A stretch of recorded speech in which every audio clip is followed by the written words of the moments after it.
really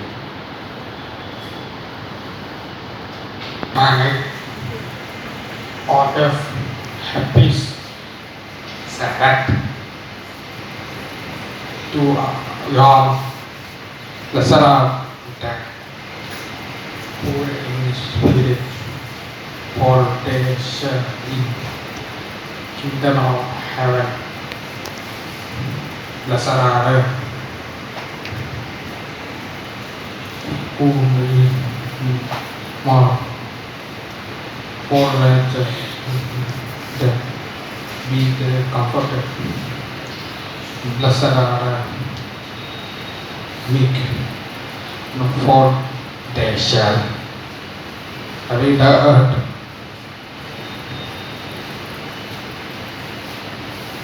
Lazarada who is born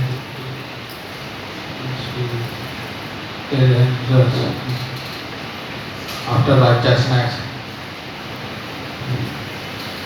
Lazarada merciful for they shall be after mercy Lazarada poor in heart foundation see God Lazarada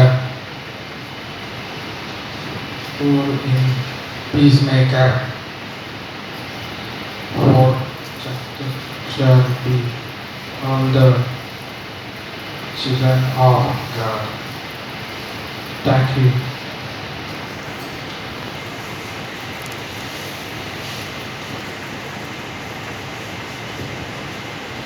Good afternoon and happy Sabbath to each one of you present here for another Sabbath day. I am honored to address this church and I would like to thank the church pastor and the church elders for giving me this opportunity to speak to such a vibrant and active group of people. I am going to speak on the title, The Days of Thy Youth.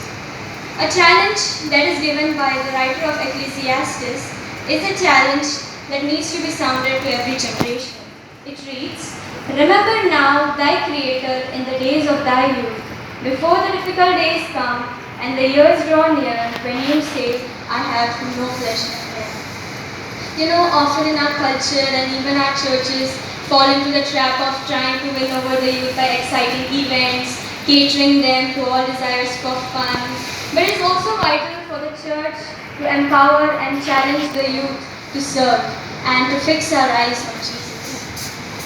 In a team of rivals, Doris Kearns Goodwin wrote that Abraham Lincoln had unequal power to captivate the imagination and to inspire emotion.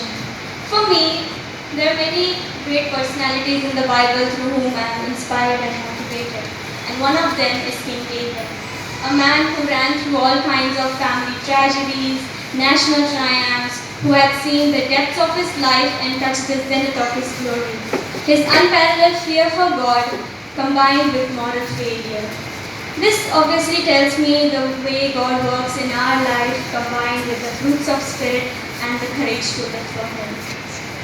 My dear fellow believers, the first lesson that I draw from the youthful days of King David is a heart for God prepares us to be used by God. David is chosen to be a king because he has what Saul does not. A heart for God, Saul simply was not this man. It was not because of his physical powers that he was endeared towards God, but his closeness towards Him, which we could see him by playing the harp and praising God all the days during his free time. But as for nowadays, as youth, we find ourselves seeking in worldly pleasures, engrossed in WhatsApp chats, TV reality shows, movies, idealizing them and trying to imitate them in our activities. But in contrast, David in his free time used to pray and walk in the will of God. Mind you, it's not our efficiency that God calls you for, but your willingness to work for Him. Lesson 2. The Spirit of God equips us to do the will of God. The lives of Saul and David made it crystal clear that if we want to walk in the will of God, we must be filled with the Spirit.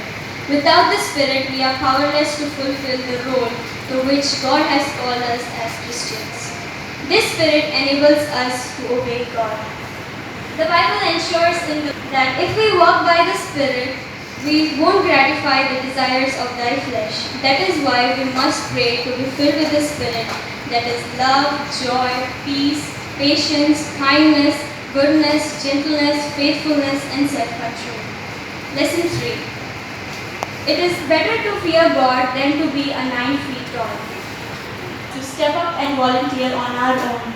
We will be turned down a lot of times, absolutely, but it doesn't mean we give up easily.